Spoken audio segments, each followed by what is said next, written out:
Hey, so this episode is all about technical design. Tabitha Andelin is a technical designer here in Los Angeles.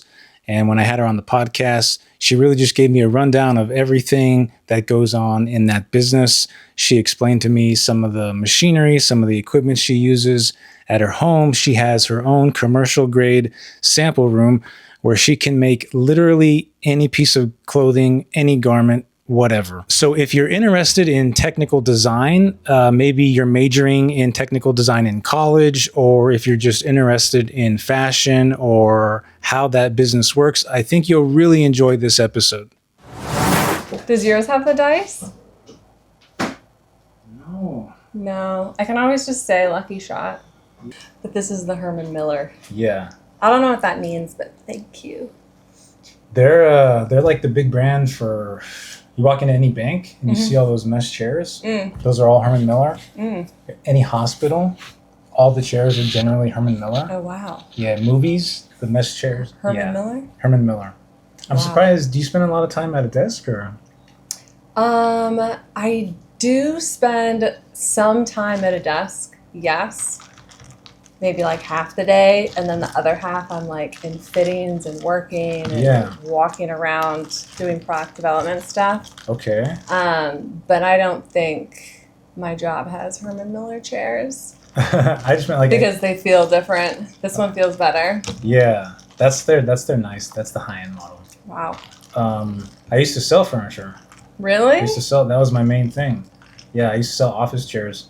Maybe like 5 or 6 years ago. Oh, wow. I could find those for nothing and just flip them like nothing. It was just... But then everyone caught on, and now everyone wants to do it, so... Now everyone knows about Herman Miller.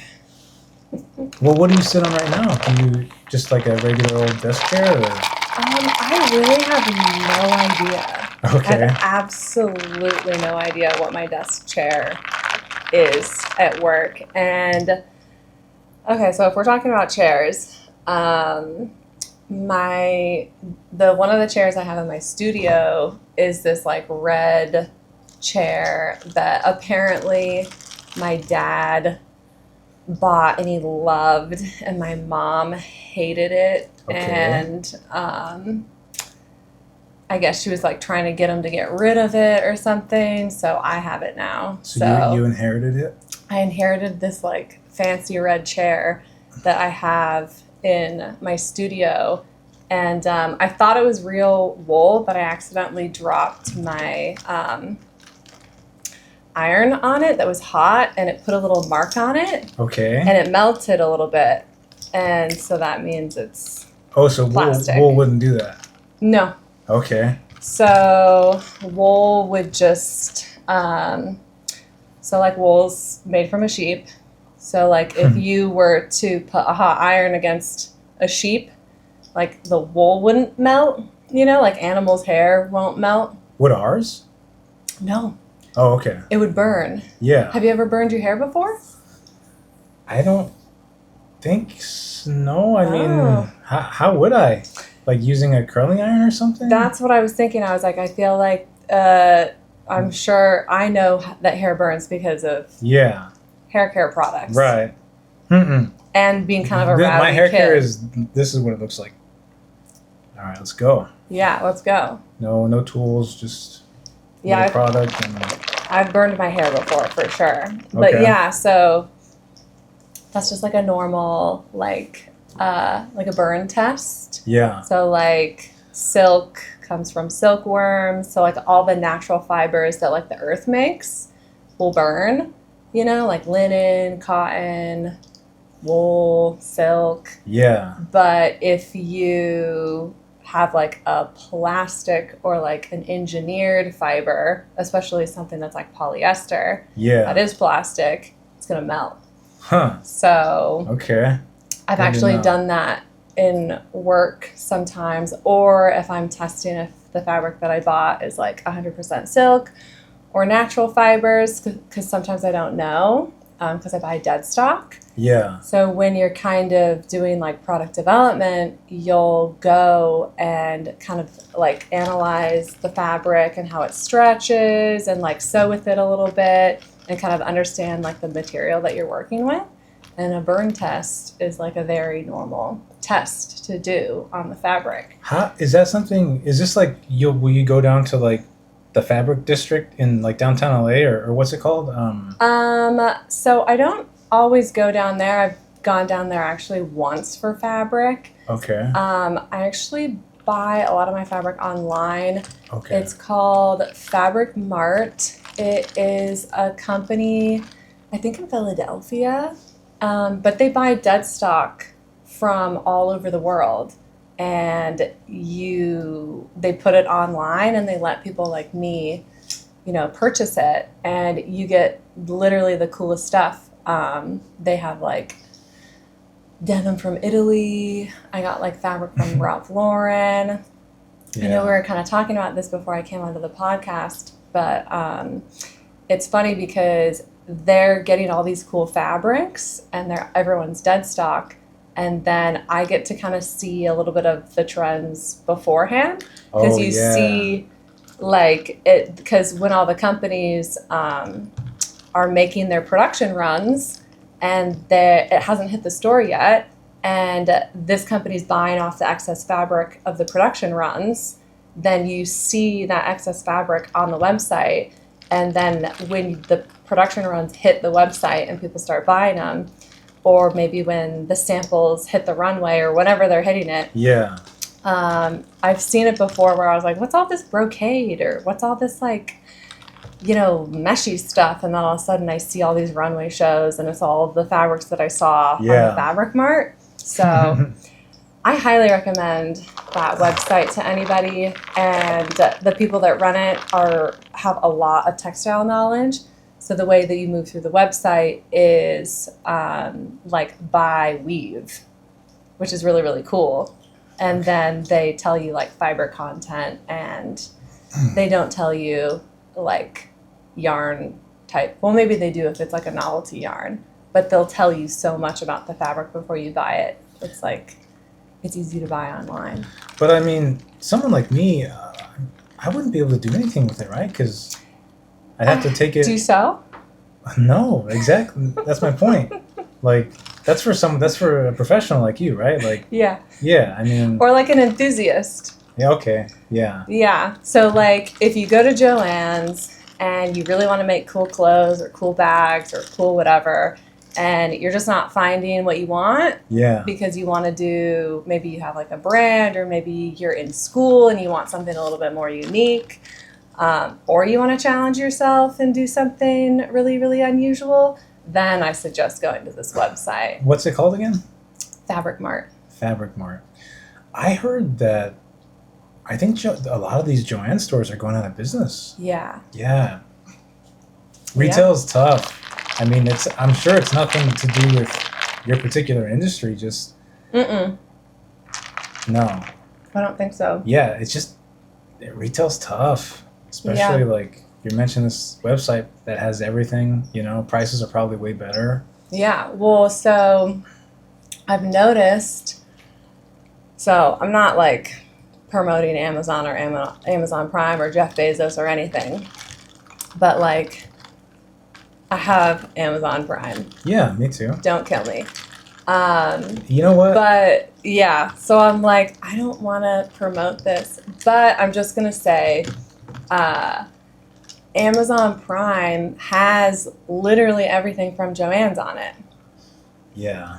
So, like, if I need needles for my machine, if I need some random tool for, like, a bodkin or something, like, or a ruler, like, I can just go on Amazon and I don't have to go to the store. Yeah. I don't have to pay for shipping.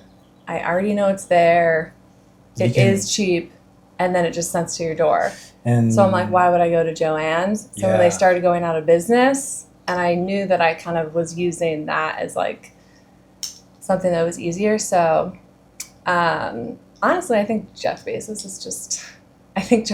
put Joann's out of business. Yeah, well, and probably a lot of other companies too. It sucks because I just got done listening to it's like a biography about him. Mm-hmm. It's called Invent and Wander, and it's like his annual shareholder letters, Uh-huh. and then it's a compilation of some speeches and things that he's done, some public talks that he's given.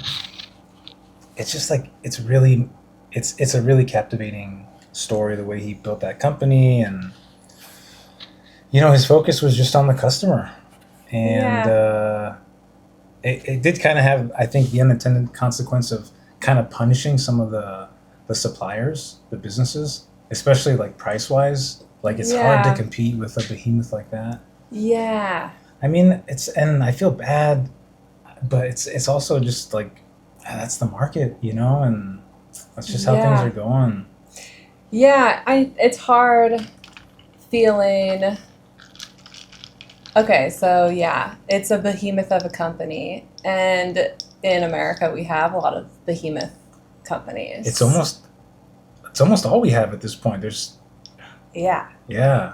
Um, and not to get super super political, but I think it is stressful when you have big behemoth companies because we can see now what happened with like our election with all these big behemoth company CEOs kind of sticking their fingers in everything when they shouldn't be Yeah. doing that.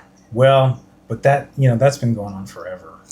Yeah, which is crazy because it's so it has been going on forever, and then now it's almost like now we're just going to be open with the fact that our government is run by all these behemoth companies, you know? Yeah. I think it's really stressful for like the average person, and because like what it's kind of just like time is so valuable, and like if you're going to spend 20 to 40 minutes driving to Joann's for to like try to not support a behemoth company, I know, I get it. like I waste my life, you know? I know. So it's like, we're at like a chokehold, and it's not fair.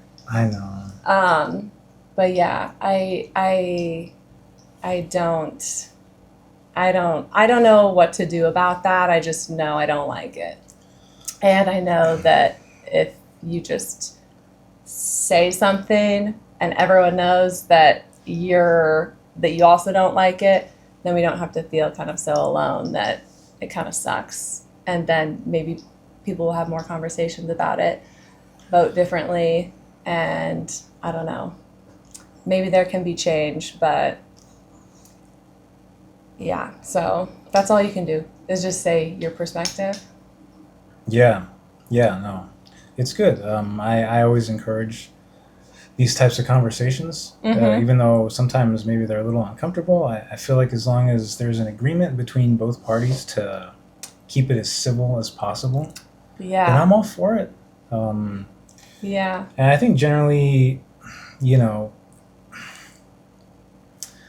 you know, presidential candidate or mayoral candidate, gubernatorial candidate notwithstanding, I think a lot of us, we have more in common I agree. than not, you know. Yeah. But yeah, so I'm really just fascinated to learn like everything about the shop that you have going on. So Mm-hmm. I kind of assumed that was like your headquarters. But do you go to like an actual office as well?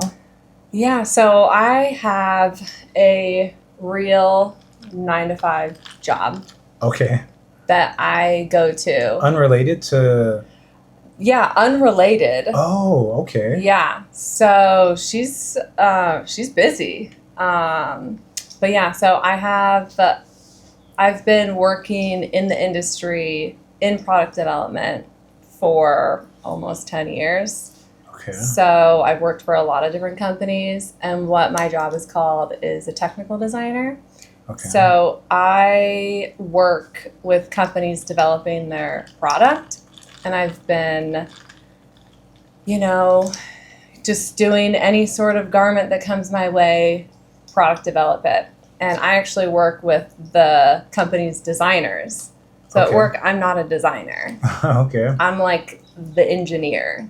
Mm. Yeah. So. Well, I'm sure your designer-ness pops through and they... It does. Yeah. So because I am a designer and I'm up on the trends and I understand proportions and I get the vibe, then I can make really good products for these companies because I'm already so aware of what's going on in the fashion industry. Yeah. I remember when I was in college, they kind of proposed, like, with my degree, you can kind of go in two different directions, and you can either do like product development and be on like the technical side with the manufacturers and like developing the product, or you can go in the creative route.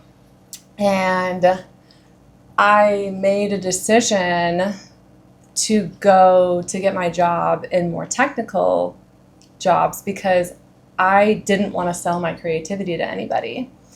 And I knew I was going to be really competitive for the jobs because I knew I was really good at making clothes and, just talking about it. Mm-hmm. So I don't do anything creative. I've never done anything creative for a company. I've solved a lot of problems and created a lot of product, but I've never been a designer for a company, which is interesting. And so what I do for my own creativity and my own brand is, obviously I have all the technical skills, but I get to actually use my creativity and it gets to be mine. Right. So I very heavily much kind of protected that. So what I do, my headquarters, my atelier, my studio, my sample room, is my garage, and I have it set up like what you would see if you had been in product development and it was like a sample room. So my cutting tables, my machines, my mannequins, like you can go in there and be like, oh, like the people that are in the industry, they come in and they're like, oh, Tabitha has a full industry grade sample room in her garage that I've been building over the years. And I'm super proud of it because I'm super nerdy. And I'm like, yeah, it is. It does look like a little company. So then when I go down in there by myself or with my intern that comes on Saturdays, it's all legit and it's all mine, and I'm super proud of what it looks like today, and so it's my happy place. Walk me through all the equipment you have in there. Like, what does each machine do? And I wish I would have had a little more time to prepare for this because, but I was watching some videos on. You can always grab me again. Yeah. 2 doors up the street. All right. Mm-hmm. But I saw it was like this factory, and there was like the guy had like a pair of pants and some machine, and like the legs were down here and they were stretched, and then there's like air going. Yeah. What does that do? So that machine props up the pants, so you can do the like distressing or something. Not the distressing, but like the whiskering techniques. Okay. So like they'll spray stuff to make the little, the lines that it looks like you were bending. Yes. So they blow up the pants and then they do the lines on them. How do they do the lines? With a chemical. A chemical. I don't know what the chemical is.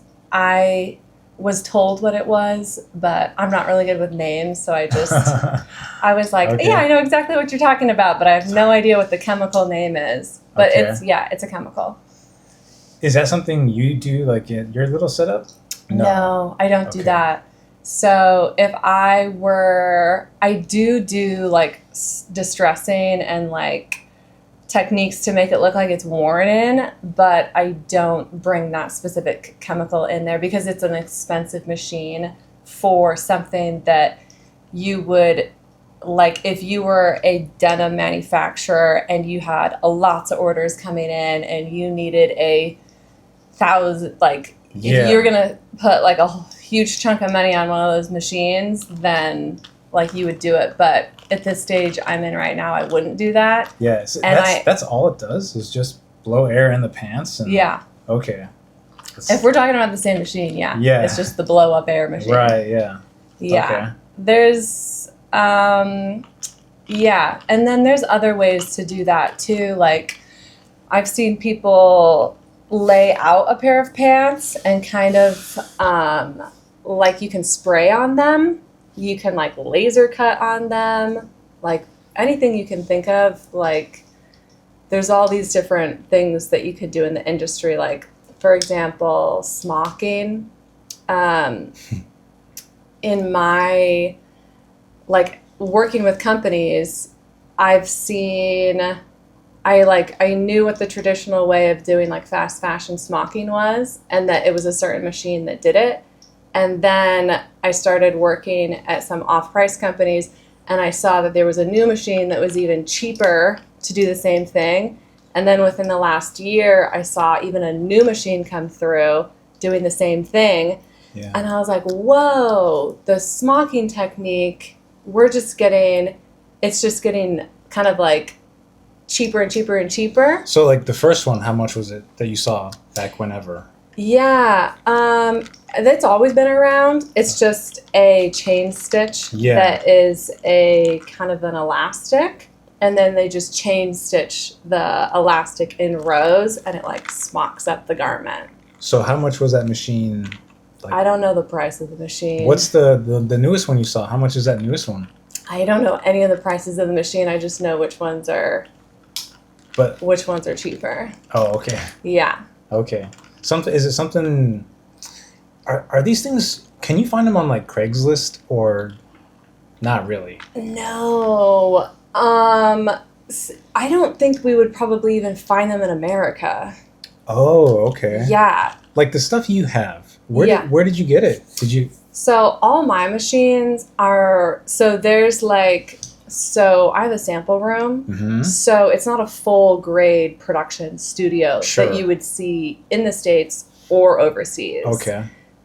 The sample room is where you make the samples. It's where you kind of test everything out before you go over to those factories over the seas, and they are going to make like 1,000 for you, or 20,000, depending on the company. Right. Yeah.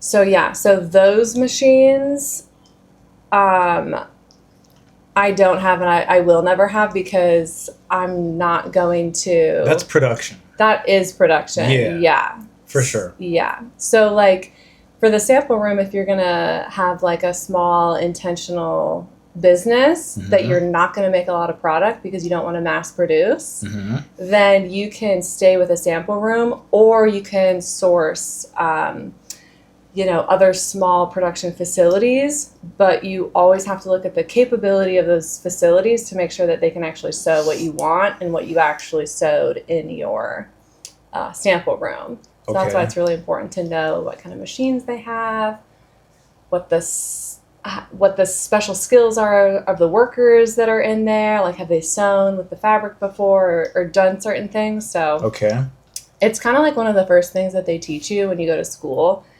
It's like, if you want to start a brand and you're making women's swimsuits, those are all made a certain way with types of thread. There's elastics, there's elastin, there's certain machinery that's done. The fabric is stretchy and hard to work with. And if you took that swimsuit and you went over to a production facility that specializes in like men's formal suiting, they'd be like, you'd be like, I thought you could make clothes for me because you make clothes. It's like, no.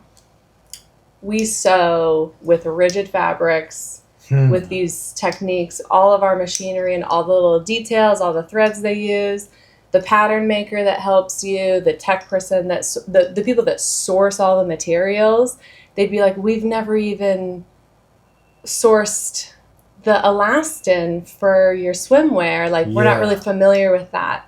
Like, piece of that like trim that you're going to put in your garment. Okay. So then like everybody in that facility isn't really set up to make you that product, even though some people are like, it's clothes. Yeah. I thought you made clothes. That's what someone like me would assume. Yeah. Like, hey, there's a factory. Let's see if they can make our stuff. And then they're like, yeah. So it's really be really wary if you start like working with a company and they're like, we can make anything for you. We can make anything.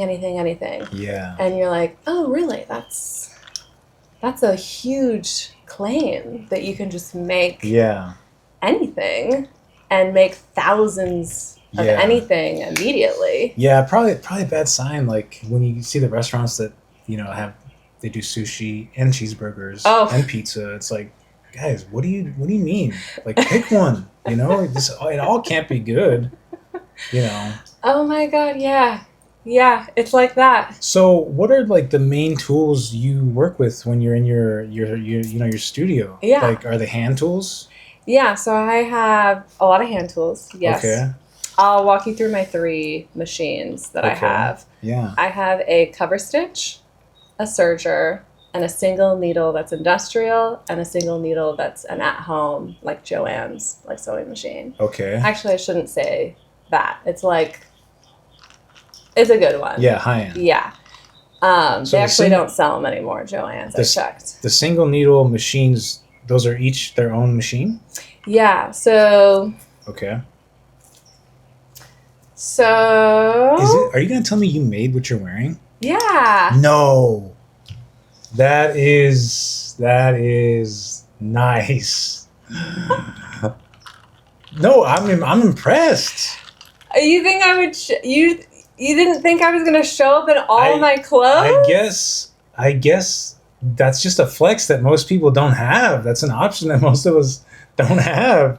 Much respect. Wow, okay. Oh, that's so funny. Yeah, this is all my stuff, and then everything in there is my stuff. Yeah. So yeah, I was going to use my clothes to show you which machine I was using for each thing. Okay. So I don't use my cover stitch a lot because I can just... So like, see the 3... Mm-hmm. The 3 stitches right here. The black thread? Yeah, the black thread. Okay. So the cover stitch machine is those 3, it can be 4 or 2, or I guess you could also take and do 1 if you wanted to, but the machine is set up to have multiple needles that do this line. Okay. Your shirt is actually the hem on your the sleeve. That is a cover stitch. Okay. Those 2 lines. Yeah. Yeah. So what they did is they took the edge of your shirt, they folded it in on itself, and they put the cover stitch around it, and it covered the raw edge of your fabric underneath, and put those nice 2 stitches on top of it. Okay. Yeah. Okay. Right? So see how your raw edge is covered? I guess. Yeah. It's not, you can't see it. Is that the raw? Yeah, the raw edge. See how it's like in the... Yeah. Yeah. Okay. And then if you go to, does your shirt have a side seam? It does. Yeah. So if you look on the inside of that shirt, you're going to see...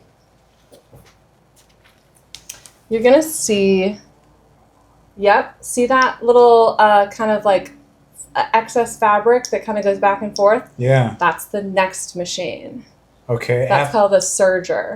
Serger, okay. Yeah. So what you do is, the biggest difference between the 2 machines that I'm talking about right now is the cover stitch does not cut the fabric.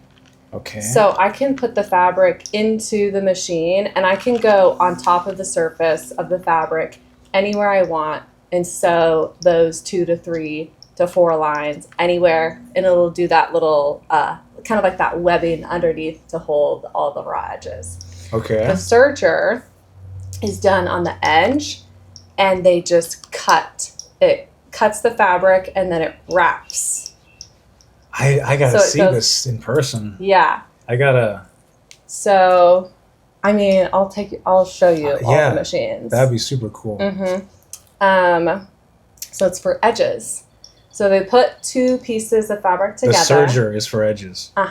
And you put the edge through, and it cuts off any excess to make it really, really clean. And then it literally, like, see how that like little flap of fabric is all kind of like netted in there? Yeah. So those are both of your edges of your shirt all netted into that little seam.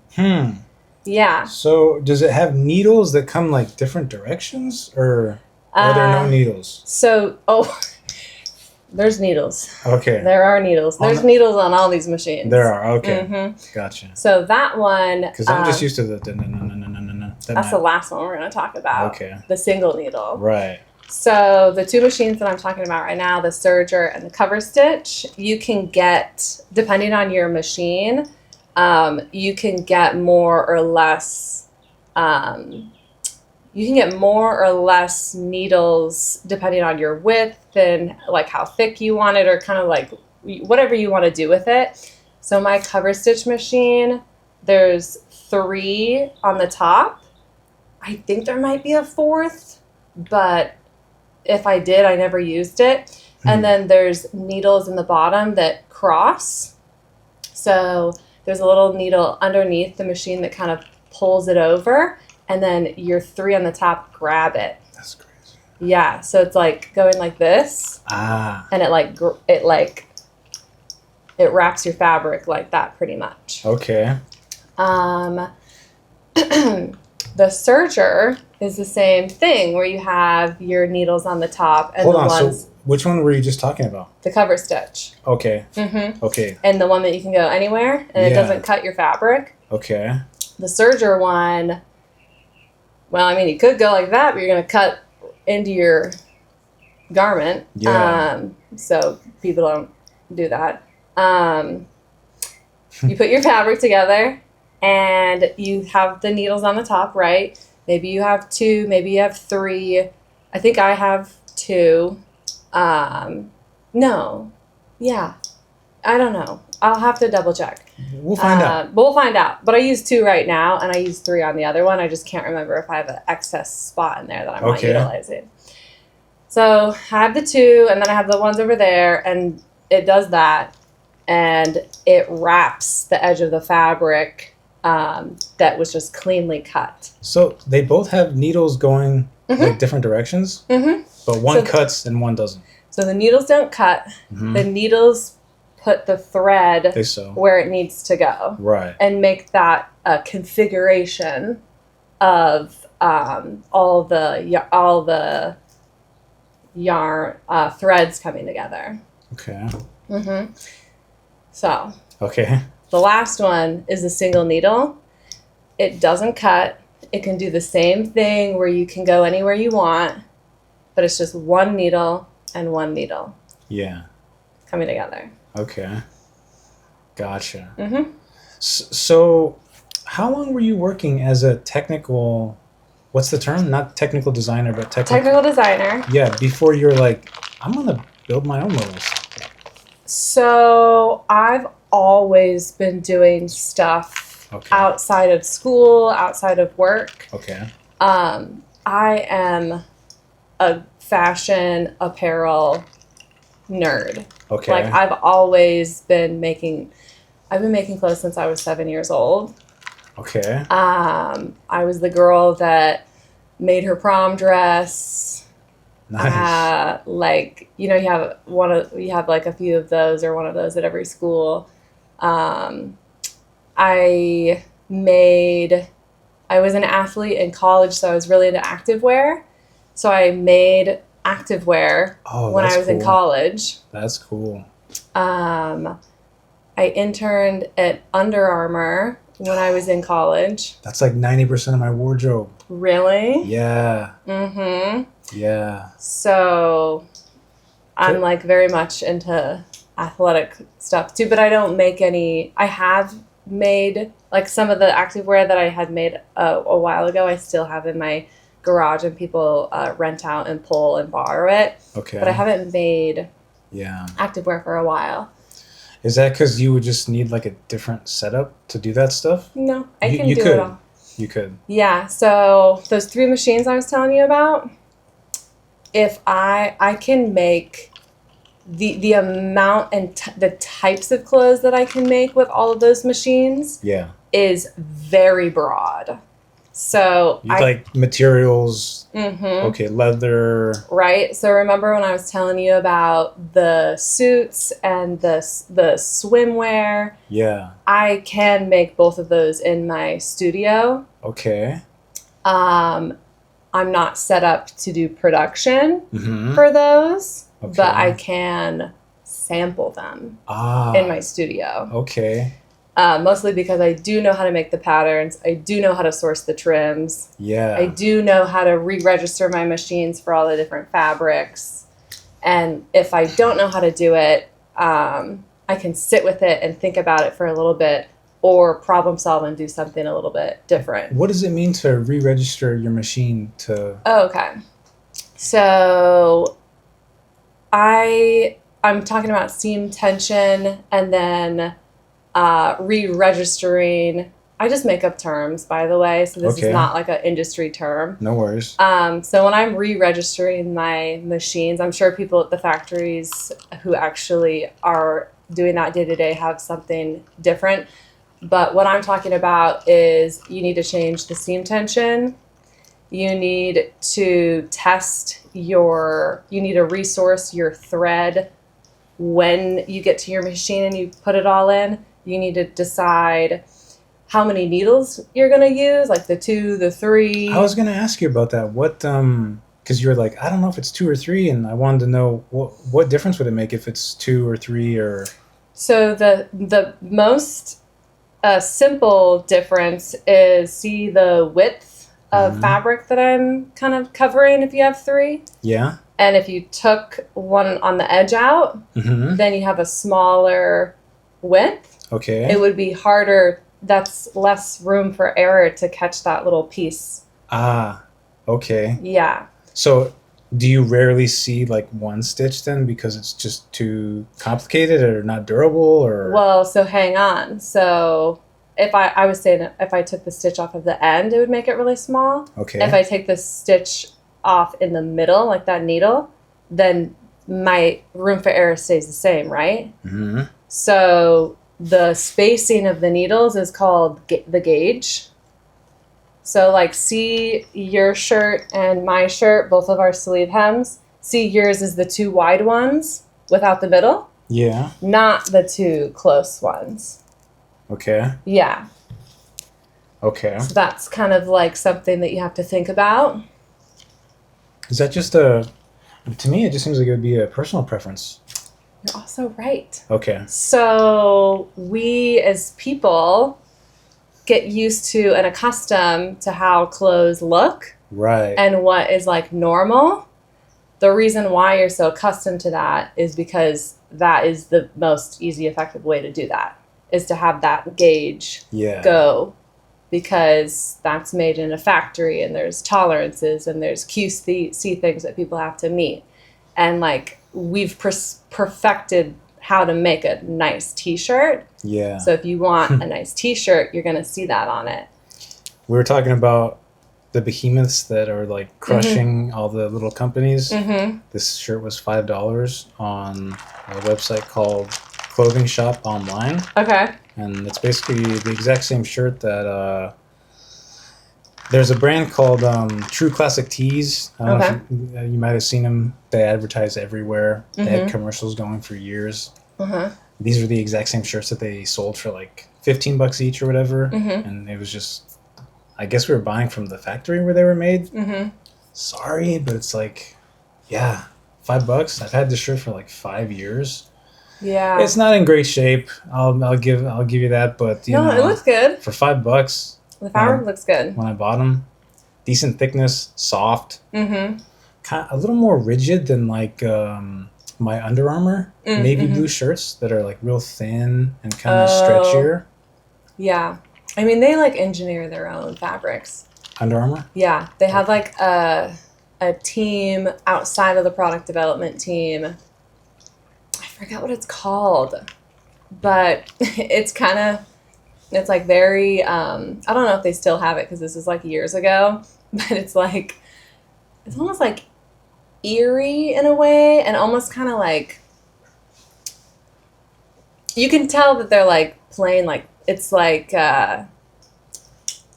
know, in Disneyland where they make things and it's almost like you're immersed in a new world. So like it's a little bit over the top. So at Under Armour they had like it's a clothing company, but they had this kind of secret area that was all like light and luminous and like no windows or doors, and like their innovators were in there. So they were like not only being kind of like secretive about what was in there to like have this aura about the people that were doing stuff in there, but even like the architecture was like, oh, this is like the innovation room. And I just remember being like, oh, very interesting. Yeah. And I was like, I'm very technical. Like, I want to see what you guys are doing in there. Right. Like, tell me, like, I want to hear, like, were you what fibers? No. Oh, I was an intern. Oh, I didn't. I thought maybe. No. They didn't let, but it was, but yeah, they make their own fabrics, and it's like I'm eccentric too, so, but I just remember distinctively being like, that seems kind of weird because that's not even a public facing thing. Like, it's not like people would even know that exists. They just do that for like the other people at the company, I guess, or yeah. All right. Yeah, I mean, like, when you're establishing, I'm, like, very interested in this type of thing, too. Just, like, how people interact with their clothes, how people interact with their living spaces, how people interact at their companies, and, like, what things around us uphold the ideas that we think about ourselves. And, like, that was a very clear demonstration of me that their architecture, what they chose, all established that within this company, this was really cool and it was really secretive.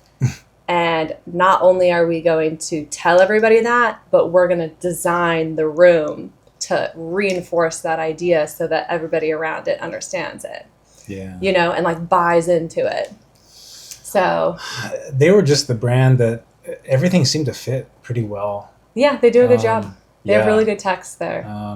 That and Banana Republic, I wore a ton of Banana Republic stuff for years. Yeah, they do really good too. I don't know.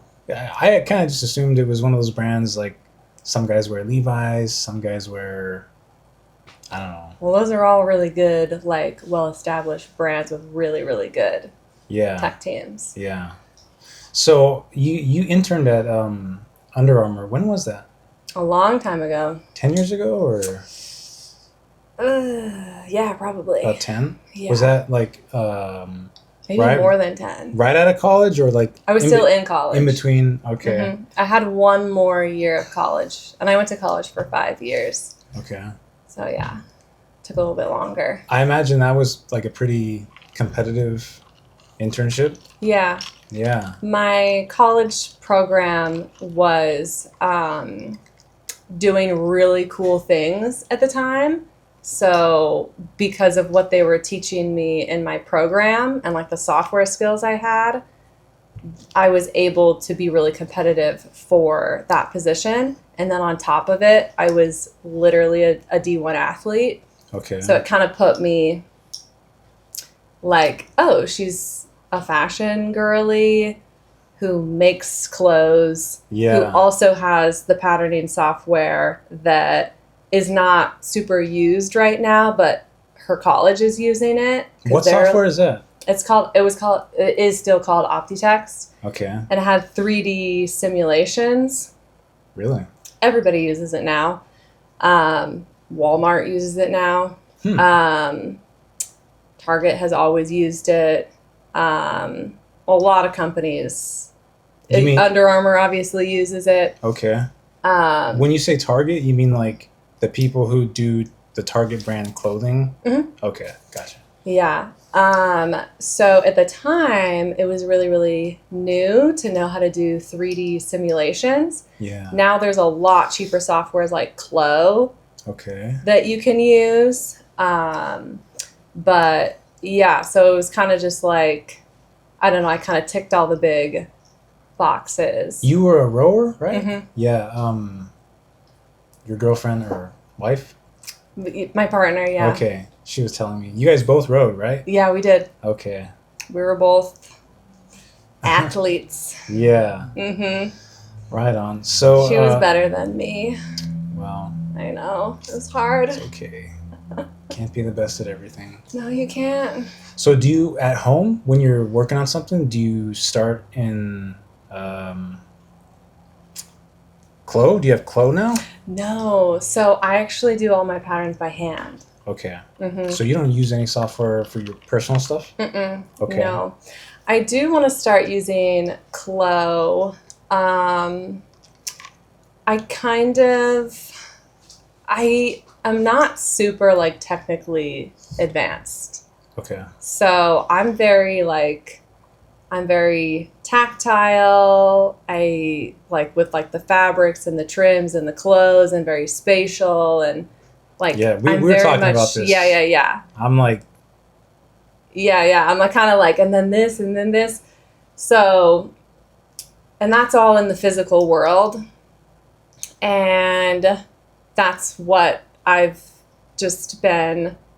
just what my mind is set up to understand is like all my stuff in the physical world. And then when I go into technology, it's like so unintuitive to me sometimes. So it's kind of hard for me to pick up. okay. So I'm very much like It's not very fun for you. it can be. Yeah, no. Yeah. No, it's not. That's I feel like that's the stuff that we're like not very good at. Is stuff that's just not. It's not engaging to us. It's not fun. Yeah. Like it doesn't give us any feedback. Yeah, I mean, like, I'm not super into like video games. Yeah, me neither. I put like a VR set on, and I got like woozy. Okay. So like, and I did this. This was in college too, so this was a long time ago. But Oh, they've come a long way since then. they've come a long way. So like, like as someone who was an athlete. I'm not an athlete anymore. Do not ask me to do anything. For someone who's very spatial with all the clothes and the shapes and like you're building structures that mimic people's bodies and then like the seams and the shapes all kind of come together to mimic people's bodies, and then also being an athlete who had to do a very specific motion and like had to be very in tune with their body, and like you're balancing the boat, you're in line with 8 other rowers, you're exhausted but you still have to do the motion perfectly, the rowing motion perfectly. When I put on like the VR, like I'm so in tuned, and then I put on the VR glasses, and if it's not perfect, it was like wrong. My head was like, what's going on? And I got nauseous because I was like, I'm like very aware of my reality. Yeah, the virtual inputs didn't match what you were accustomed to in the real world. And it like made me sick. Interesting. And I had to like take it off. Yeah. Was it? I wonder. Do you remember what the name of the software? Back then, there wasn't much around back then. I don't think. You're gonna realize that I don't know the names of anything. That's all right. I could literally explain all about a certain fabric and not know the name of it. Okay. Yeah. So I'm not really like a names person. Do you have a certain like fabric that's your favorite to work with? Like I love working with denim. Denim. Mm-hmm. Okay. What kind of denim? What do you mean by that? Well, I imagine there's different qualities of denim, right? Like what are they? What separates one denim from another? Whoa. That is a big question. That sounds like a good question. Yeah. Okay. Take as long as you need. Okay, so what denim do I work with, and what are all the ways that you can make denim Yeah, different. feel free to give us a masterclass on all the denims. I'm not going to be able to do a masterclass out of my, on the spot, out of my head. But Okay. so denim has two yarns, blue and white. One goes up, one goes to the side. Denim is a twill weave, so it doesn't matter all the other changes that I'm talking about. Mm-hmm. Twill weave is going to be the weave. Universal. Yeah. So all denim. Unfortunately, the fashion industry has gray area everywhere. Yeah. So there is denim out there that's not a twill weave. It's a 1x1. Some people call it, I'm not going to know the name of this. I was thinking like... It's like, you get a new name if you change the weave. Okay. It's like, it starts with a CH or something. Okay. I'm going to kick myself because I'm going to look it up afterward. And Nah, it'll probably come to you in a few minutes. Yeah. I was thinking like... Challis or something. What about the stretchy denim? Is that also generally... So there's so many questions because I'm still on the first one. Oh, I'm sorry. Twill weave, I got you. The twill weave inherently has stretch, give, like a little give to it because of the weave and because the way that they spin the yarns. Okay. So we're going to start with weave. Twill weave, we'll start at like a basic and then we'll go out and talk about the gray area. So It's a twill weave. So do you know what a box weave is? Or a basket weave, sorry. I forget my weaves. You know, I need to brush up on my weaves knowledge. That's what I'm here for. Yes. So a basket weave is 1x1. So you know how you have a basket and it like goes over and under each other? Yeah. So if you go over under just once and over under just once, it's a 1x1 basket weave. Okay. If you start skipping and you go under 1 over 2, under 1 over 2, then you start getting the twill weave. Okay. So you start actually, I don't know if you can, I don't know if I should stand up or anything, but if you look at a pair of pants, you start seeing these diagonal lines because the skip starts making a visible line in the fabric. Okay. Should I stand up and show you my if you pants want really to, quick? sure, yeah. Okay. Do you see the yellow and blue lines going this way? Not from here. Here, let me see. Let's see. Do you see how they're going like that? Yes. So that's what the twill weave does. Okay. Mm-hmm. As opposed... So see this give? Pull from here to here. You feel that? A little, yeah. Yeah. So that's the little give. Okay. So these are 100% cotton. Okay. Mm-hmm. So... See, now to me, I know technically maybe that's a little give. Just make sure you're in frame. Make sure. But to me, I kind of want a little more than that. Exactly. Yeah. So that's personal preference. I mean, just because when I put on a pair of jeans like that, it's like they always look really good on the model, like standing up. Mm-hmm. But I'm like, I can't sit down in these. Like literally, they won't move with me when I sit down. Yeah. And I always just, so yeah, I mean, I don't know. I've heard some people say, oh, you just wear them forever and they'll break in. Mm-hmm. Like leather? I mean, I don't know. Probably don't like wearing leather either. I've never worn leather pants. No, nor would I.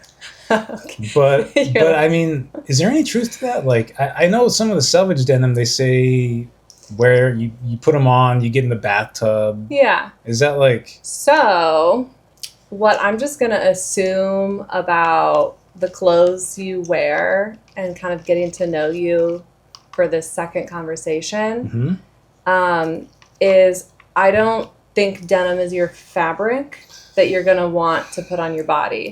Yeah. So there's this thing in the fashion industry called personal fit that we have to watch out for when we fit on live fit models, which are the individuals that come into the companies, try on the clothes, and tell us how they fit and feel.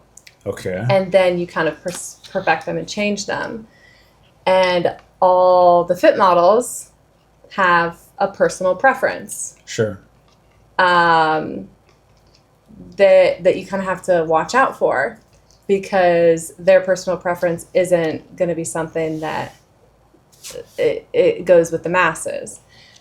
So, for example, like if you were the fit model for Levi's and you came in, you probably would not like wearing any of the pants, you know? Probably. So they would have to be like, oh no, our fit model has a personal preference of, you know, not liking the so pants. what would you do in that case? Unfortunately, You got to let the fit model go, right? Yeah. If it was that extreme, yeah, probably, because you would need to get in the mindset of someone who was actually wearing the clothes. So yeah. I think so a lighter example of that is like armholes. So for me, I like to have my armholes a lot higher, because then it gives me the ability to engineer the garment to have more reach. Okay. And like mobility, especially if you have long sleeves. Really? Yeah. Okay. It might be hard to get into why that is without a paper and pen and diagrams. Yeah. But just for example, the easiest way to put it is if you fit a garment flush to your skin and put your armhole up flush to where it is, then you're contouring your pattern so similar to your body that you can have more reach and mobility. Are you talking like a custom made piece for one person, or in general? I'm just talking about kind of clothes like this, but then also like, do you have one of the compression shirts from Under Armour? I have jiu-jitsu gear. That's all compression. It's all compression. Is it a long sleeve? I have both. Yeah. And when you slip it on, it goes. Yeah. Yeah. So that has really, really high armholes. Yeah. Because it's all... For sure. Yeah. Yeah. So some people don't like it because you have fabric all the way up. Yeah. Where you are. I'm used to it when I train, but in the gym, I'm not... I don't really... I think I want a little less of that. Yeah. So, like, also the fabric is meant to compress you like that. So the stretchiness of the fabric can just slurp y'all up in your body. Yeah. And the pattern is put like that too. So then you can have basically, I think Under Armour calls it a second skin. Yeah. So like you get your like second skin. You know what, come to think of it? Before I bought the Jiu-Jitsu brand ones, the Under Armour ones were the only ones I wore. Yeah. The fit was spot on. Yep. And I just figured these guys are probably the best because they provide this stuff to the NFL guys, NBA, literally every sport. I'm like, they've been doing it the longest, probably, or maybe not the longest, but... I think Nike has been doing it longer. Yeah. But, yeah, they always fit the best. Yeah. They, like, specifically... They started, I believe, with athletes, and they still... every 4 years, they have a team of people that make the Olympic stuff too. So those people are all in the corporate office. Gotcha. Yeah. They're From what I remember when I was there. in the secret rooms that we're not allowed in. I wasn't in the secret rooms. The tech team that does they're out in the open. Sorry. It's okay. They like make the clothes for the wow, I can't believe I remember all this. So I hope Under Armour doesn't see me just telling them their whole company structure, but it's probably different by now. So, but there's a team of people that makes the clothes that normal people that are into fitness just buy off of the website. There's a team of people that make the jerseys for all the teams they support. Okay. That same team, when I was there, also was recruited to do the Olympic stuff every 4 years. Oh, okay. Yeah. So then they meet with like personalized athletes. And just to tie back in the Optitex software again, you can body scan yourself into that software and virtually sew up clothes on individual body types. Okay. And all the athletes have very specialized body types. And then they also have muscle tone that's different from the regular person. They might have proportions that are different from the regular person, like really long arms. Yeah. If they need to do something with their arms, like maybe a basketball player has really long arms. Yeah. Or maybe they have a really long torso because they're a swimmer. Or maybe they have really long legs because they're jumping or running.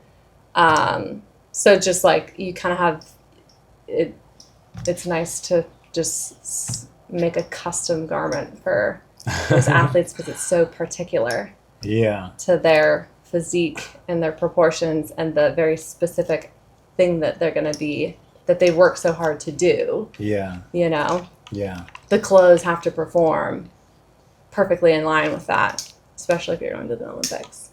Yeah, for sure. Yeah. Okay, so we were talking about denim. Oh yeah, so we were talking about denim.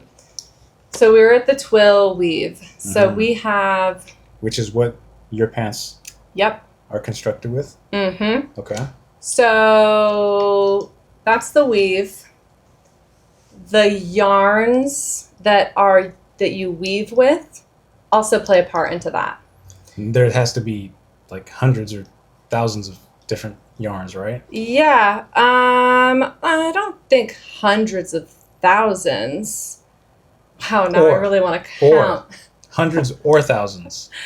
Yeah, I got you. I mean, I have to imagine, like, when you're on the garment website, you mentioned the what factory? What's it called? Fabric Mart? Yeah, Fabric Mart. There have to just be innumerable drop-down menus of, like, all the different shades of blue and indigo and what have you. Yeah, so they don't do the website organized like that because they have so much high turnover with their product. Okay. Because they're buying up so much excess and selling so much excess. They'll basically be like, they have like a denim tab and then they'll have all the denims in there and then you can see what the weights and the feel, and they like hang it over like a stool so you can see the drape of it. Okay. And then they do like a close up so you can see it. But the information that I'm telling you will not be on the website because it's so specialized. That's what the product developer, once you get the fabric, you can kind of see what's going on. So, but it's always gonna be the twill weave, and you're always gonna have most likely a blue yarn and a white yarn, unless they're these pants. It's a blue yarn and a yellow yarn. Okay. Which I thought was really cool. So even like a dark indigo denim that has blue and white, just like less white, or? So, yes. So people don't have to follow the rules. They don't have to do like a stark white and a deep blue. Maybe the white has like a little bit of blue in it. Maybe it's like like you can change it a little bit, but the white yarns are on the bottom and the blue yarns are on the top. So if you do a thicker blue yarn and a thinner white yarn, then you're going to keep all those yarns that are jumping on top, and then you're going to keep the white yarns kind of on the bottom. If you look inside your pants, sometimes it's blue on the top and white on the inside. Right. That's a good point. Like when you turn them inside out. So these pants, if I flip them up, you see the blue on the inside? Yeah. Yeah. So all this yellow is technically the inside of the pants. So I sewed them inside out. I see. Okay. Or did you sewed with the yellow on top and the blue on the bottom, or? I did. Okay. Which people don't really do. Yes, very unconventional. The full pant like that. And I love doing that. Why is there white at all? Why not? Is that just convention? Like why wouldn't you just use all blue? I really want to give you the answer of like the historical answer. Okay. I don't have that. Okay. But like the people that made denim, like why they did that. But I do know it was made a really long time ago, and it is just the look of the fabric now. It's just like the formula. Yeah. Like if you do the blue and the white and you use cotton, maybe you put a stretch fiber in there for more stretch. Yeah. You twist it a certain way. You do the twill weave. That kind of formula is just our traditional denim. Right. That's fair. Yeah. Okay. I don't know who came up with it. I don't know why they decided to do it. I'm sure it's like, yeah, that would actually be really interesting to look up why denim was invented in the first place. We'll figure it out. Yeah. Something you mentioned that really stuck out to me was like when you mentioned the drape, because there's actually a pair of pants that I have in mind, and also one of my shirts, which I got from Costco. I don't buy a lot of clothes from Costco, but I tried this on. It was just super weird because it was cheap. It was like $12 or $15. It was a long sleeve green plaid shirt. But it just hung so nicely. Yeah. And it's weird, like not all of them hang the same. And then I bought a pair of jeans from this brand AG, which is at like Nordstrom Rack. And they just I don't know, they just look so much better. They're just good. Yeah, and they weren't, outrageously expensive. They were less than $100. But I want to see them. I'll pull them out for you. I have them here. Yeah. I think it's Adrian Grenier. No, that's the actor. It's Adrian Goldschmidt or Gold something. I know the AG jeans. I know what you're talking about. Yeah. It's super weird, but I was like, man, I just tried them on and the fit was like perfect, and just the way the legs, I was like, man, it's just strange how some pants look so horrible on me and others just like, what is this? This is a nice fabric. Do you want me to tell you why? Please, yeah. I don't think people know this, but every company makes the patterns of their clothes different. Yeah. And you know how we talked about personal fit? So there's so many body types in the world. There's so many fabrics in the world. There's so many people making the clothes. There's so many different things to source. There's so much information out there about, like, there's so Alvanon is like one of the biggest mannequins companies, and they basically take everyone's measurements and deduce it down to like that average body type. And it's funny because like body types are so diverse. Right. That when you take everything and you put it all down into one, it's almost like it's not going to work for anybody. That is literally, it's funny. So not to be too dramatic, but you can, I don't know how to explain this in like a way, because I'm not talking to another product developer. Yeah, and just I'm a layman. And just a learner. Just a learner. Some dude on the street. But it's important to be able to deduce your ideas and your expertise into something that people can take away and understand. Yeah. And that's what I'm going to try to do. So you're doing a really good job so far. Thank you. Yeah, really. Thank you. So it's funny. So I'm actually a manager at my job, so I have a team of people that I train.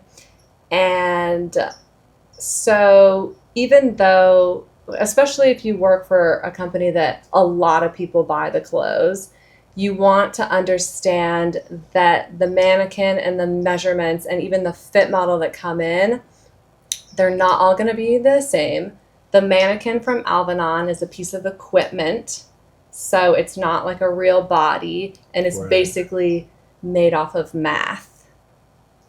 The person that you put it on is a fleshy person with all these ideas, maybe some insecurities, some personal fit, and things that, just is a whole person coming in giving you feedback. They might not notice things that you notice. They might care really heavily about things that you don't really need to care about, because it's for the masses. And then you have the actual physical garment that you're looking at.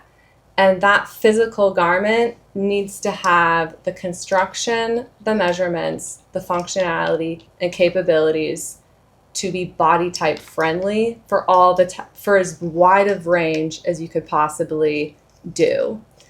And that is the way that I look at the clothes when I'm working for a company and when I'm doing my own thing, because I'm really nerdy. So for example, I'm sure it makes a lot of sense because I made it sound so esoteric and hard to grasp, but like if your garments are stretchy, body type friendly.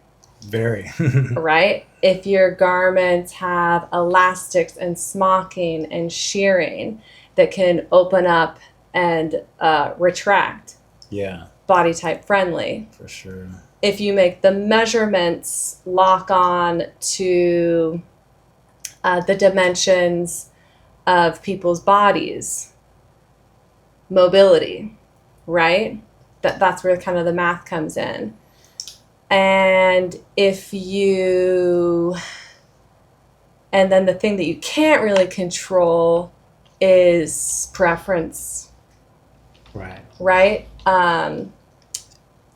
There are companies out there that also cater to different body types. Right. So, if you go to Fashion Nova, their fit models cater I've seen them to a certain body type. Yeah, very, very particular. That Fashion Nova fit model is not being hired by the Banana Republic Missy team. Right. Right. Yeah. So there's some great memes about like on Fashion Nova, on my Aunt Linda, and it's just like, oh yeah, not even. They didn't bring in Aunt Linda to do the wear testing for that. Yeah. Mm-hmm. So that's a really exaggerated, sensational way of understanding that, or just kind of illustrating that. Things like height, like petites, right, or tall, that makes a big difference too. Okay. So. In what ways? So sleeve length, torso length, leg length, because they all have to do with heights and how long your limbs are. Yeah. There's people make up. So there's this sizing system called Young Contemporary, and it is you can't buy an Alvanon Young Contemporary mannequin because each company makes it up. So the ones that you can buy are, I'm just going to stick with the women's mannequins. All right. You can do kids, juniors, which is teenagers, Missy, which is adults, kids, which are kids, plus, and petites. Okay. Right? Plus, petites, Missy, juniors, kids. But we make in the fashion industry, we make so many clothes for this young contemporary girl, right? Okay. Or wrong? I guess I'm just going to tell you. Yeah. So we make clothes for this young contemporary girl. You're instructing me. Yes. Yes, I am. And it's interesting because that is also kind of what I set up in my sample room. So the size 9 form. Okay, so I'm going to tell you more things. So there's alpha sizing and numerical sizing. So if the numerical one is on all the fit forms, and then you also get to decide if that's a medium or not.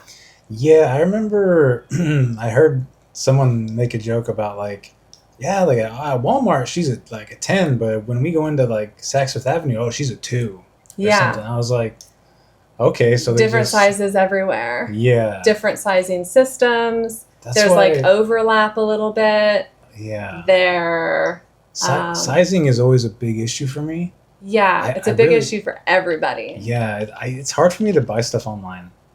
If it's not an exact piece that I already have and I'm just buying it in a different color, and even then sometimes I'm like, why are these sometimes it's not very uniform. Even between colors. Yeah, that is tolerance. Yeah. So all of our clothes are pretty much fast fashion now, the bulk of what you see it. And it's just a problem. Yeah. Yeah. I feel like people are so used to having, it's sad because it takes a lot of work to make a piece of clothing, and I feel like the fashion industry is just squeezing the price point of the manufacturers and everybody that works in it. Yeah. Because they're trying to make things so cheap, and now the public thinks clothes are cheap to make, and they're not cheap to make. Yeah. So things that are streamline, like your t-shirt or your jeans. Sure. Those are there's so much supply chain set up for you to do good. But if you were gonna do say you were I don't have any jeans, I'm gonna make jeans for my specific men's body type, which is a lot of people do. But all your customers would have to have the same exact issues as you. Yeah. Yeah. Right? Not likely. You don't know until you knock it. That's true. Until you try it. I don't know what I'm trying to say. I don't think that's a real. You don't knock it till you try it. You sold it. Just move on. Yeah. But now I'm what is it? Okay. Nah, you nailed it. So, yeah.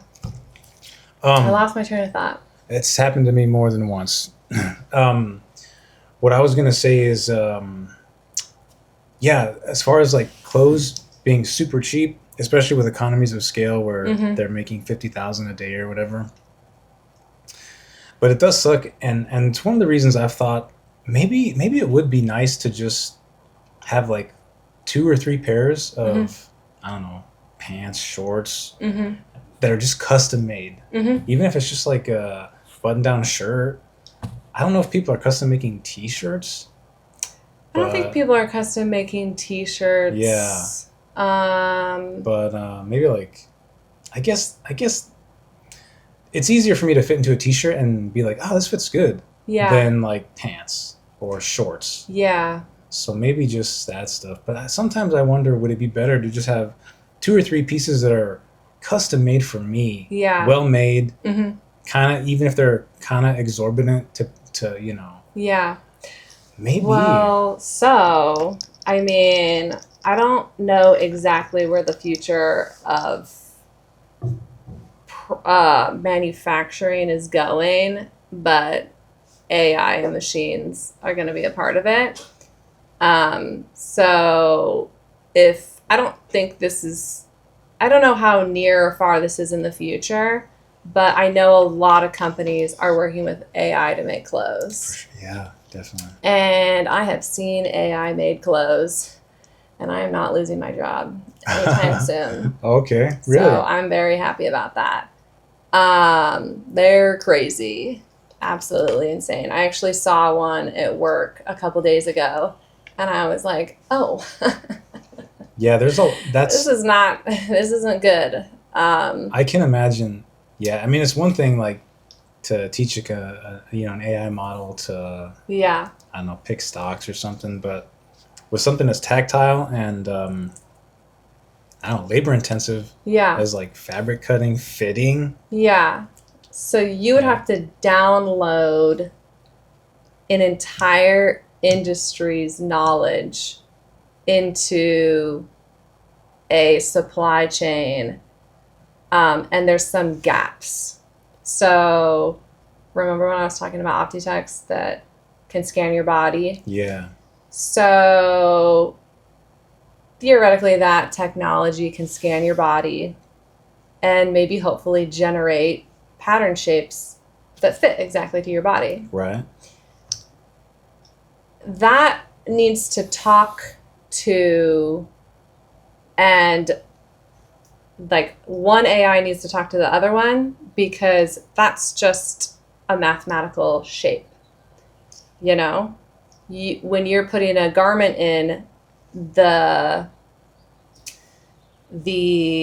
fabric that is chosen, the dimensional stability or stretch capabilities of that fabric have to be tweaked a little bit to have that shape right. Your personal fit preference has to be taken into account.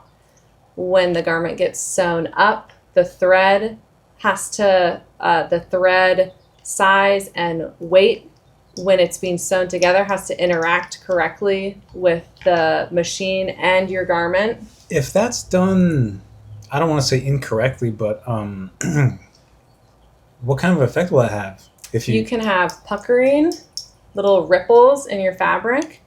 You can have holes. I think I've bought some pieces that had that, and I was like, you're like, what's going on? This must be why it's $2 or whatever. Yeah, because the machine wasn't registered for the fabric. They were just like, oh, I don't need to turn any of the knobs. I don't need to switch the needles.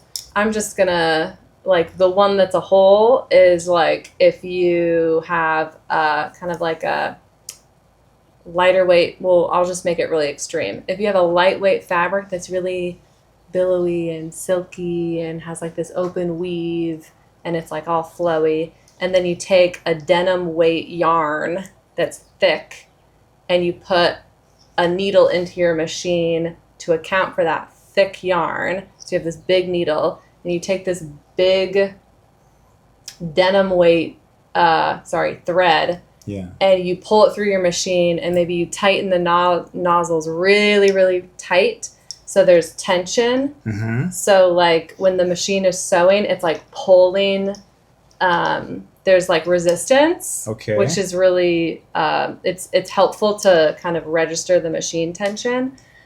So if your machine is like tugging on this thick yarn, putting it into the nice lightweight fabric with this big needle, and it's just going to eat the fabric.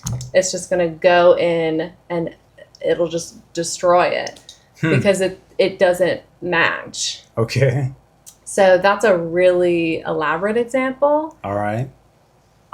If you get it just a little bit wrong, it'll still rip your fabric. Oh, it'll actually rip the fabric. Yeah, it'll make like a little hole. Okay. Yeah. Gotcha. So like maybe your needle is more appropriately sized, but your thread is still too thick. Yeah. It can just rip your fabric. So Is that kind of something that you do based on like feel and like your knowledge, or are there like tables you adhere to, like this yarn for this? yeah, so if you have like a really standardized product, like denim or a t-shirt, Right. and you standardize the weight of your t-shirt, and you standardize the weight of your yarn, and you standardize the needles that you use, you can send all that information to a production facility and be very specific on what you want. And then the production facility also has to have the capabilities, and the people that work there have to understand what you're asking for too. In general, is it like more expensive on one end of the spectrum than the other? Like if you're using... It's more expensive to think about the clothes more. So like it's not expensive to just put whatever yarn in, put whatever fabric in, whatever, not really not really have a pattern maker or a fit tech come in, or someone to come in, and you just do it really, really fast. But if you take the time to, like if you're making something new and it's not standard, you really have to utilize your knowledge of product development, make the best decisions of what you're going to do, hope that it works out, but you don't always have control over all those things. But in the fashion industry, we have like tech packs, and tech flats that are in the tech pack. You have the tech pack with all those details in it, and it's just pages and pages of what you're supposed to do, how you're going to size it. Where does that enter in the process? Is that something you send to a production facility, or? Yeah, so depending on how the company is set up, someone's gonna do it. Okay. Sometimes factories overseas have so many tech packs, they've seen so many tech packs that they kind of outsource that, and they say, hey, we can make you something, and they have a tech pack for it, and then they make it for the person that wants to be a designer.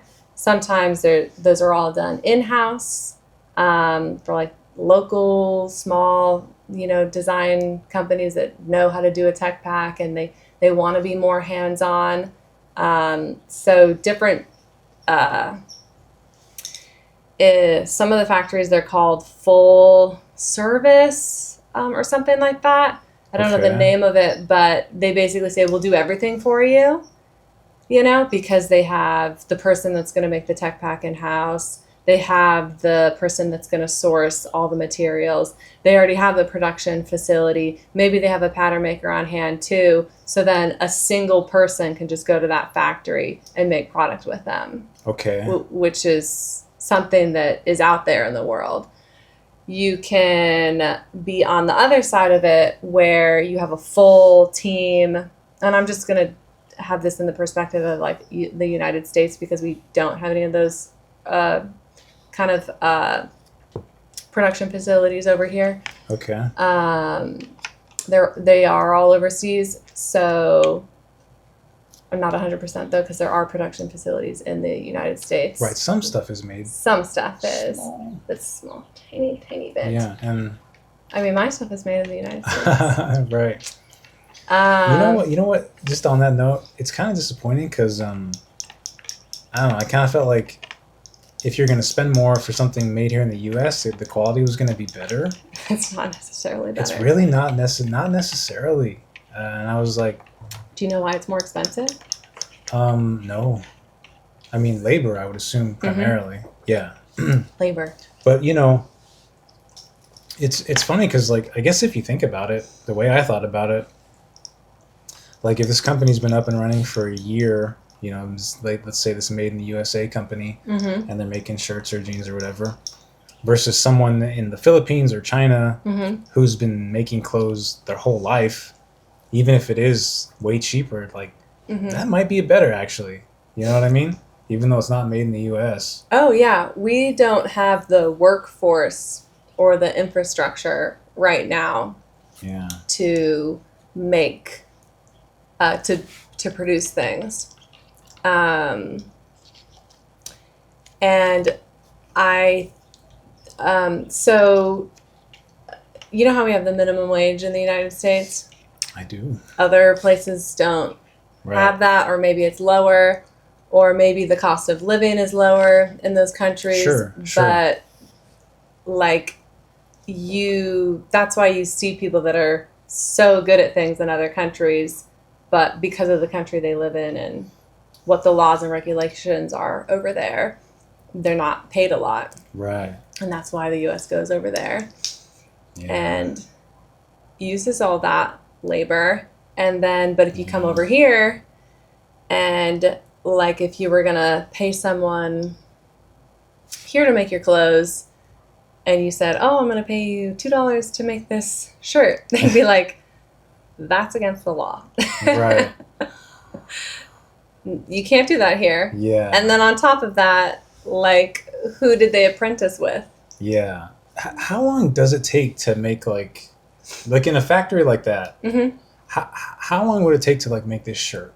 Is it like 60 seconds or? Oh my goodness. I don't know. I mean, I just in my brain I'm seeing all the machines and things on like conveyor belts. I don't know. So I don't think it would take 60 seconds. I think it would take maybe a little bit longer than that. Okay. But so like the Still actual crazy. start. So we're sports people. Thank you for including me. It's the first time I've been included with the sports people. You're like, really? Yeah. But don't you play jujitsu? I mean, performed. Yeah, I trained jujitsu. Trained jujitsu. You know, not really. I was never really an athlete like you growing up. You know, I was a skater. You know. Ice skater. No, just like a skateboarder. Skateboarder. Okay. Yeah, BMX. I don't know why I said. So thank you. Not an ice skater. You're like. No. I mean, they have stretchy fabrics. That's true. I missed my calling. Yeah, you did. You missed they basically only wear compression. Right. That's what you need. Oh my God, what was I going to say? Well, you included me with the sports people. And what were we even talking about? We were talking about factories and how long it takes to make like a shirt. Okay, yeah. So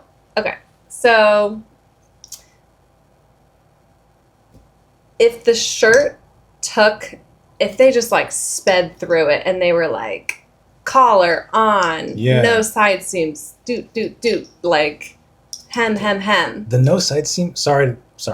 Go ahead. No, you can go ahead. I was gonna say I bought some. I hated them. I'm like, I don't know why. There's some good ones with no side seams though. There are? Yeah. Okay. They're like full fashioned knit. It's a whole different. They felt super weird. Yeah. I don't know why.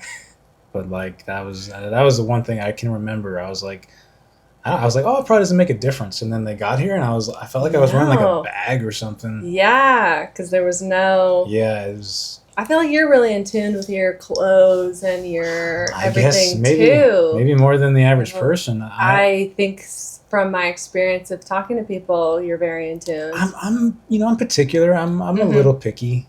Yeah. I'm picking up on that. I'm a lot picky. Yeah. Yeah.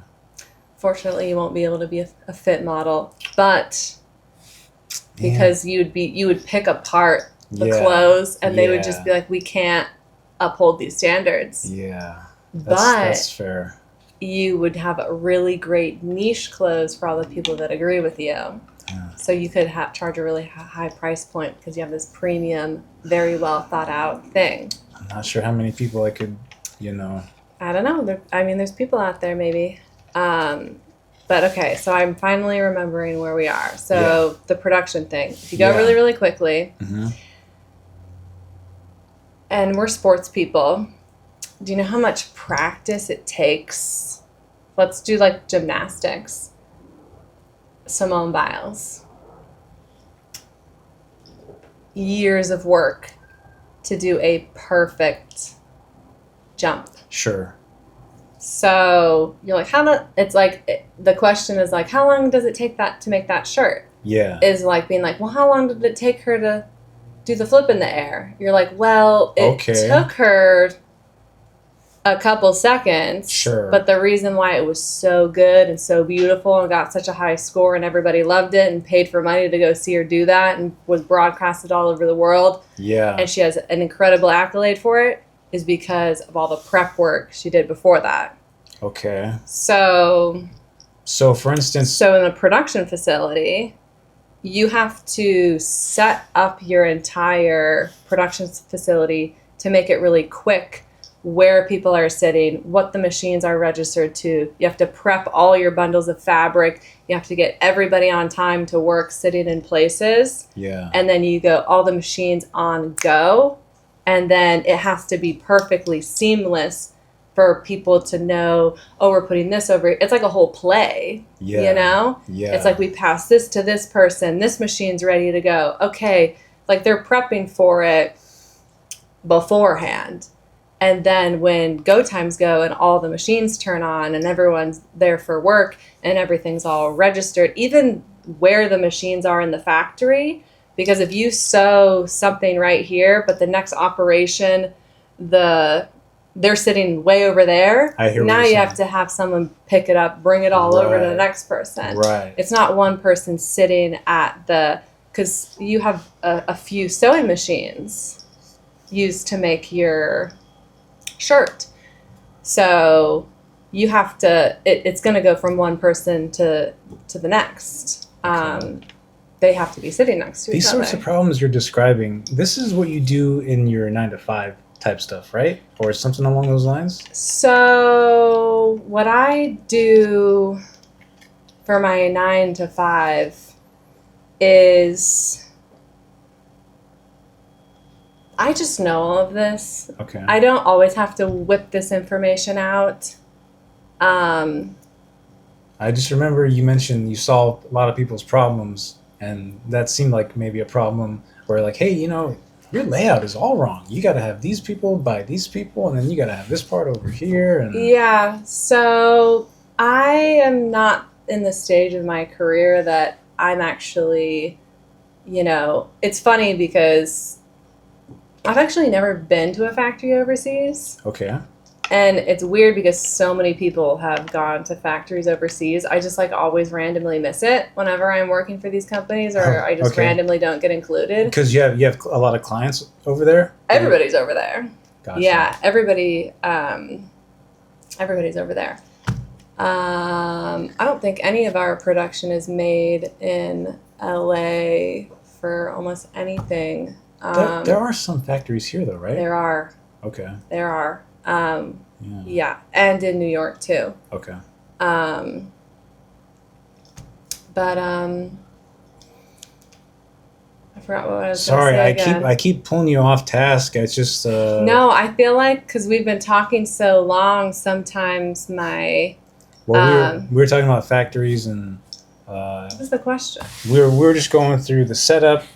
Oh, if I don't usually use that information when I'm working. So I was setting up to tell you that I know a lot of things about, but that doesn't mean the scope of my responsibility goes that far. Okay. So it's like I know that that's something that happens in the factories overseas, but I don't know everything that goes on in those facilities because I don't go over there. Sure. But I do know that that's what's going on over there. And it's really important as like the technical designer, the product developer, we're kind of like at the crux of everything because the designers that design everything rely on us to make it look like what's trending. The marketing team relies on us. Like if they're like, oh, we're going to do this, e-commerce shoot, like I need the sample for the thing, like we need to know which one looks most accurate to the one that we're making so that they can photograph it for the website. If there's QC issues with customer service and people are giving feedback that they don't like the way the clothes fit, we have to know what to do with that. We have to talk to everybody on that in-house team that's probably like that is in the same like LA office, and then you have to talk to everybody overseas as well because they're making it thousands and thousands of times. So we're kind of at the crux of like everybody putting the information in, knowing what to do with it, and making sure that production actually turns out the same. Okay. So that's why I know a lot, but it's not like I'm going to the factory being like, you need to put your machines closer together, because there's a manager in the factory that knows that. But what I do is there's something called the order of operations. So if I'm looking at a garment and it hasn't been made yet, if I don't like the way something fits, or if there's like a little bulk or something looks weird, you're like, oh, you need to sew this before you sew that. And when the product developer makes that decision and says, no, you need to sew this, you need to sew up the side seam and the shoulder seam before you sew the whole sleeve on, you can't do it, you can't sew the sleeve on and then sew it all together.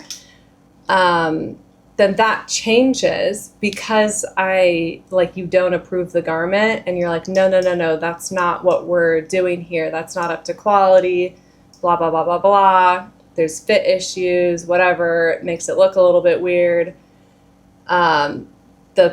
The manager running the factory now has to know that, and then they're the ones kind of moving the pieces. So when you see that and you're working with a designer or a buyer, whoever, and they're just like, oh, why did they do it that way? I can give them that explanation and being like, hey, we're going to do it that way, but maybe the factory that we're working with doesn't have those capabilities. You know? Okay. Maybe they don't understand that. Or maybe they're doing it for, maybe the person sewing it has to do it the easier way because it's harder to sew two circles to two circles. Mm-hmm. Versus the other way that I was saying where you just sew it up like this. Yeah. I know that doesn't make any sense, but... Well, I'm trying to get a grasp of what your position is or what you guys do at your 9 to 5. It sounds like, stop me at any time if this is wrong, but it sounds like your clients come to you with some idea of like a piece of clothing or something. Yeah. And your job's to kind of find someone who can deliver that to them. To coordinate. So this is really interesting. I'm using a company that I've worked with previously to who I'm working with right now. Okay. Because it's more kind of in line with traditional kind of product development. Okay. So basically, I lost my train of thought again. This means I'm getting really tired. Drink up. You got a lot left. So I think you're going to explain to me maybe just a little more about how you work between clients and the factories. I mean, because to me, that's kind of what it sounded like. So, and I guess what I was going to say was every company that produces garments is the same but different. It just depends on if people are outsourcing work or if people have internal work. Okay. And kind of technical designers are the ones that kind of bring everybody together because you're developing the product. And you're like, who's in-house and who's not in-house? And how do we get everything to line up? Because we're going to be making clothes. Yeah. And we got these people in-house and these people not in-house. Do you have, I imagine you have certain like companies or factories where you're like, no, they're great. They never mess up. Like their people are amazing, and you just always go to them for what they whatever can do. their niche is. Yeah. Uh-huh. Okay. Yeah, that's like a huge thing that I do with my company now is making sure the people at the company know the capabilities of the people that they're working with. Yeah. Okay. Yeah, but I probably shouldn't go too much into that because I do currently work with them. Yeah. Confidentiality. I didn't even think we were going to touch on that, to be honest. Really? Yeah. I mean, I just figured, you're going to be telling me all about your little workshop and that kind of stuff. I mean, yeah. Have we covered all the stuff you told me? Let's keep going. Unless you have to go, I'm going to keep you here as long as I can. I think we should do one more question because I can feel my brain slowing down. Okay. And I think we can do a series. Okay. I think we can do a studio visit. I think it'd be cool to have you be my fit model and try on some of the clothes and give me feedback. Yeah, I'd be happy to. There's so many things we could do. This is just the beginning. The one thing that Tomas mentioned to me is like most of her stuff's like pretty small, and I was like, it is. Yeah. So I mean, most of the stuff I have is 34. Oh. Okay. So these pants. So my brother tried them on. He was like a 33-ish at the time, and they were tight on him. Yeah, I have some 33s. 33s usually like. So they might be tight on you. Okay.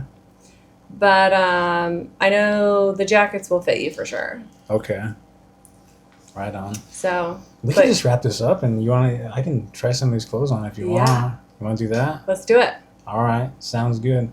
Is there anywhere, like if people want to reach out to you to have them, have you make something for them? Like, do you have a website or? Yeah. So if people are looking for me, they just type in Tabitha Andelin. Okay. .com. You'll go to my website. Can you spell your last name? Yes. I'll spell my first name too. It's Tabitha, and then my last name is Andelin, which is Andelin. Okay. So you can find me anywhere, Tabitha Andelin. Type it in Google. Okay. You'll get everything. Website, Instagram. I don't go on Facebook. Okay. TikTok? I don't really know. YouTube? I mean, I do have a TikTok, but I have like 3 videos. Okay. And then we'll I don't tag think I you. ever posted on Twitter or X or whatever. Okay. No problem. No YouTube channel? I do have a YouTube channel, but I only put my fashion show videos on there so I can link them to my website. Okay. So there's like 4 videos. All right. We'll tag you and everything. And yeah. Cool. Tabitha, thank you so much for coming on. Thank you so much for really having me. Enjoyed having you here, learning from you. Yeah. And I definitely want to have you back. Thank I feel like you. we didn't cover hardly very much at all. Yeah. There's so much. Sad. Barely 2 hours, but. Oh my God, we were talking for 2 hours. I imagine you're at work all day before this. Me, I trained in the morning and then that was it. So. Wow. But let me see what you got here, and and I'll see if we can get anything to fit. Okay.